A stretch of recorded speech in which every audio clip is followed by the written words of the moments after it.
Tony Peterson here from Meateater. Yep, that's Tony Peterson. You've probably read one of his articles in a hunting magazine or heard him on Wired to Hunt or have seen him on Meateater. You get to check out an exclusive look at his trophy room and hear some incredible stories. Here we go.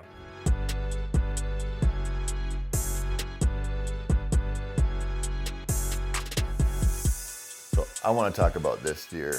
I know so many people when they get, pretty into bow hunting, and eventually almost everybody's like, I want that first big mature deer. It took me 12 years to finally get a chance to make good on a chance, I should say, on a big one. And it was this deer. I had essentially a day and a half to hunt. I had to work Saturday morning up here in the cities and come home, grab my little pup, drive all the way down to southeastern Minnesota.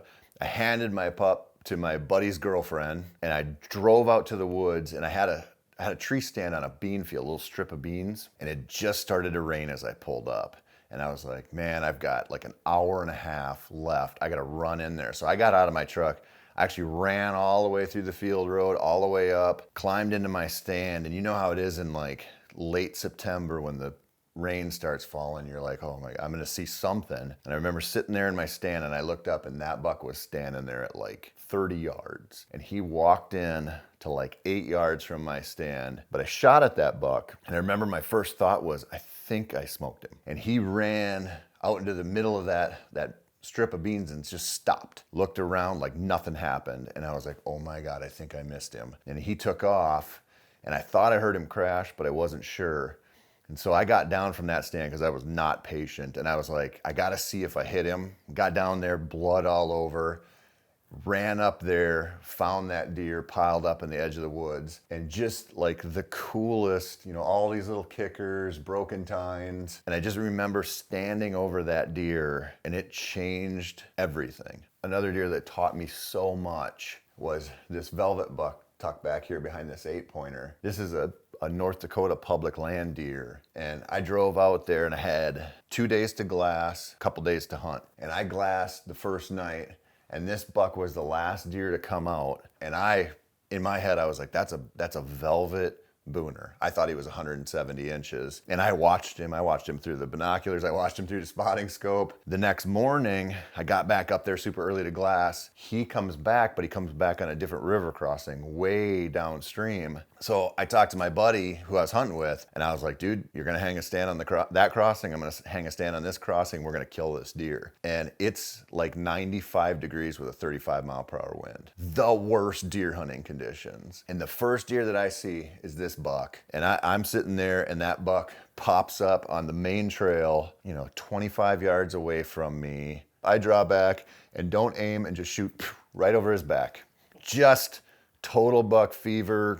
So this deer kind of looks around and bounds a little bit. I get another arrow on and I range him and he's 35. And I dial in and I'm like, don't do that again. Like, put that pin on him. And so I drew back and shot, and that buck ran across the river and tipped over. And that's, so many deer, they bring with them some kind of lesson, especially if you do a lot of kind of mobile hunting and DIY stuff, where it's like every setup is kind of like, I've never done this before, I've never been in this tree, and it's that to me is like the best part about whitetail hunting. This one, I've had emotional roller coasters out there hunting whitetails so many times, but this one was one of the few times where I was like, I felt like I was like kind of at the end of my nerves. Like I was afraid. So this buck, a couple buddies and I drove out to South Dakota to hunt public land. And so I was on some deer, but a couple of my better spots that I thought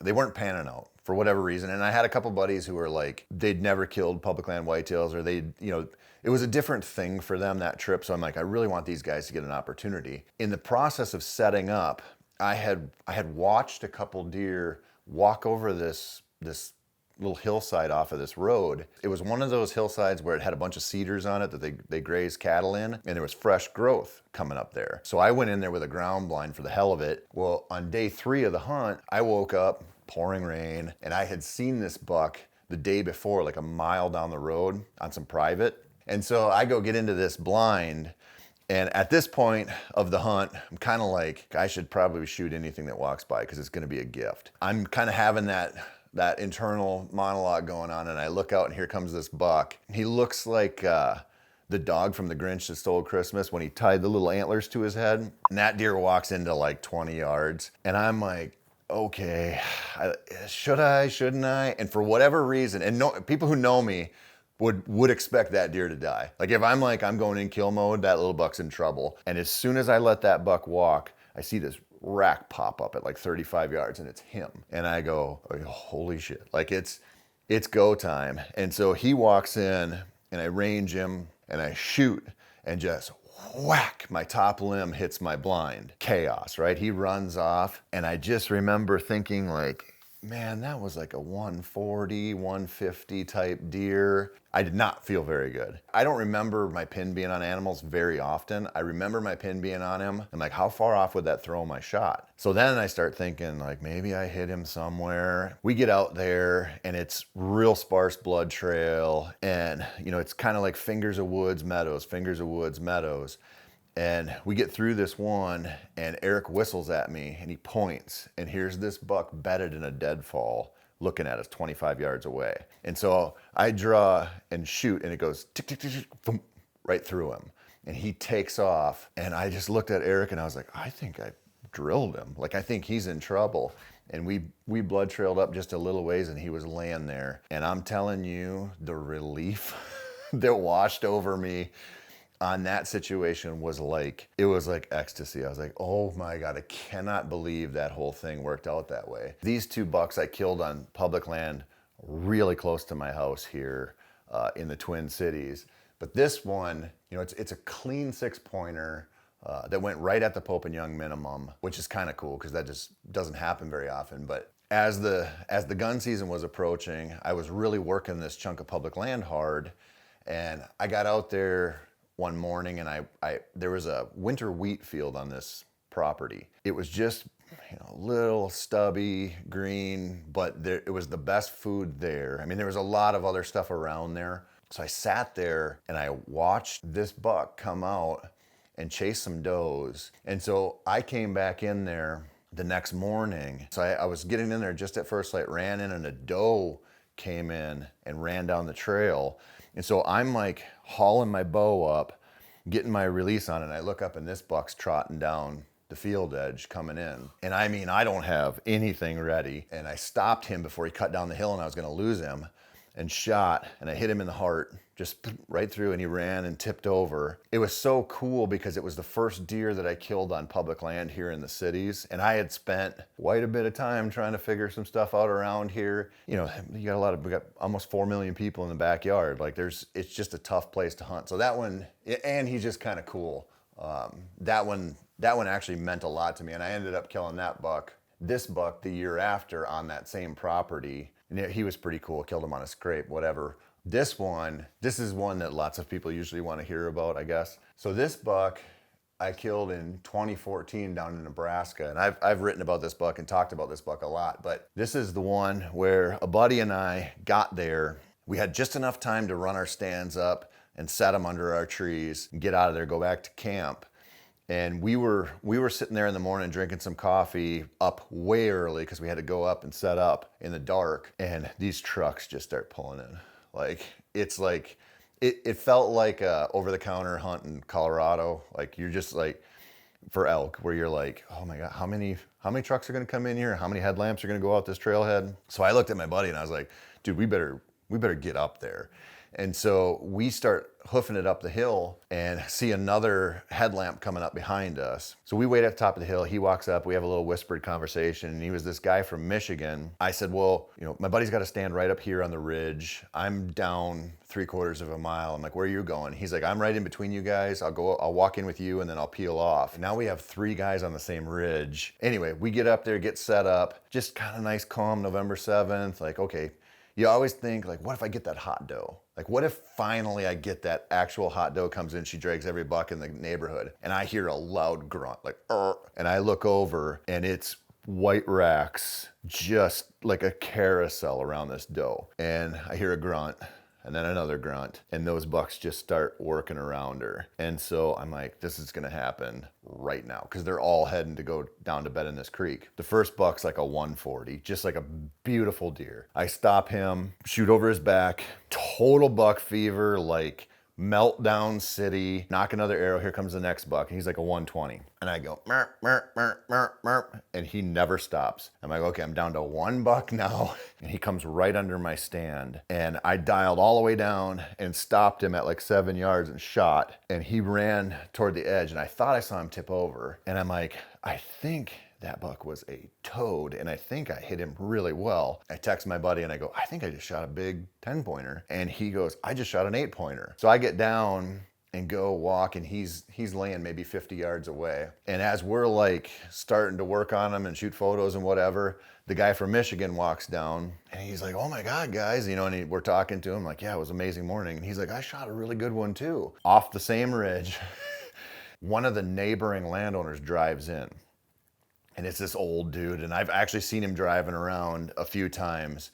And he walks into camp, and he's like, oh, you killed him, huh? And he looks at it, and he puts his fingers up here, and he goes, man, he's got at least 11-inch spread. Man, that deer, you know, he has a lot of potential. Like, those 2-year-olds, and I'm like, I looked at my buddy, and there was another guy standing there, and he starts talking about how that deer is a 2-year-old. I was like, anyway, I'll never forget that, because that guy was absolutely clueless. Obviously not a 2-year-old, unless I killed the buck with the most potential in the world. I don't think so. This buck's cool because when I was 26 or 27, I got hired at Peterson's Bowhunting to be an associate editor. And so I was editing, you know, Bill Winke's articles and Eddie Claypool and, you know, a lot of the names from back in the day. Some of them are still pretty big names. And I kept getting letters and emails then, you know, it's a different story now. And people would be like, yeah, it's great that these guys are killing bucks on, you know, super managed land in Iowa, but I want to see more public land stuff. And that was Eddie Claypool's thing. He hunted a lot of public land. And I had so many industry people tell me like, you're not going to kill big bucks on public land. Like, don't do it. Like, follow the path we know that works. And so I drove out to North Dakota. This was before I had kids. So I drove out there 4 days before the season, glassed a whole bunch, found a bunch of deer, including this one. And I remember this buck was real consistent morning and night, him and his buddy.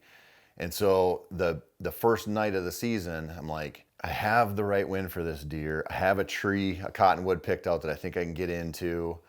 I think I should go for him first, because it'll be kind of like working my way into this concentration of deer. I get down there to the tree that I had looked at from way up on my glassing point, and it's like this big around. And I've got a tree stand on my back, and I'm like, I couldn't get into this thing with like, if I added like 3 chains to this sucker, like it's huge. But I'm like, do I want to be like a kid playing hide and seek who's peeking around a tree, like sitting on the ground, peeking around a tree, trying to shoot a big buck on public land, which everybody told me you wouldn't do. So anyway, I'm sitting there and I look across the river and there's all this wild sweet clover growing there. And this buck comes out, his buddy comes out, and he crosses in to 20 yards and I shot him. And I just remember thinking, like, these aren't this like mythical sixth sense type of creature. Like, they can't see through trees, and I'm sitting on the other side of the tree in camouflage, tucked down on the ground. It's not what we make it out to be. Like, we give them so much credit, and I don't mean to like minimize it in any way,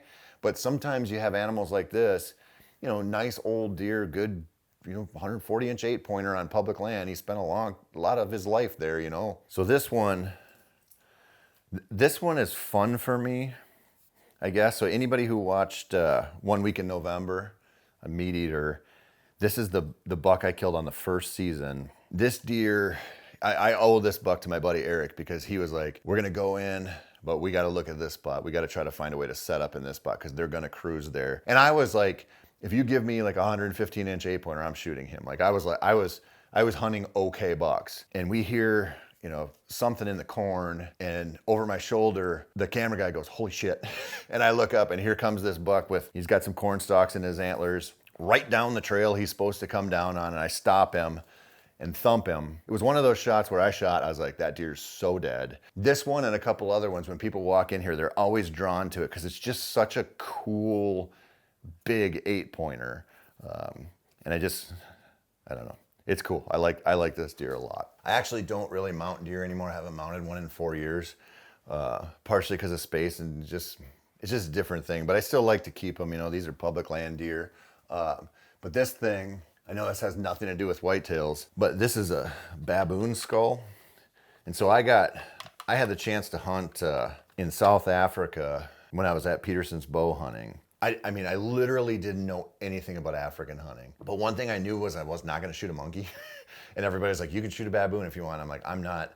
It just feels like bad juju. I'm not gonna do it. And in the process of hunting over there, you see a stupid amount of baboons. And the locals hate them. They look at them kind of like we look at coyotes here. They're like, they don't like them at all. So I'm sitting in an elevated kind of tower blind. All these baboons come in and they start to water, and the little males, the young males, go up these trees to look for danger because there's a lot of leopards over there and some other stuff that'll kill them. Anyway, they come in and I'm looking at this dude, and he's sitting facing away from me, drinking, and there's all these other monkeys around. As soon as I draw, the other monkeys start going nuts.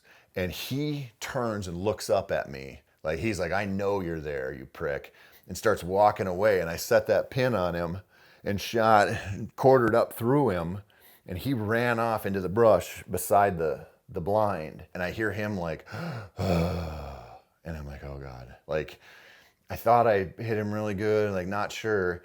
And I can hear him breathe, and I hear him go, like died. And that troop of baboons went ballistic. I mean, it was screaming and shrieking and shaking the trees, up and down the trees. And I'm sitting there with a bow, and a pocket knife, like, oh my God, I'm gonna get torn apart by baboons. And it was just like, they knew I was up there. They knew I killed the dominant male in the group, and they were not happy. And it was just, I will never forget that feeling, the insanity of like 40 baboons just mad at me. It was wild. So anyway, people are always like, would you go back?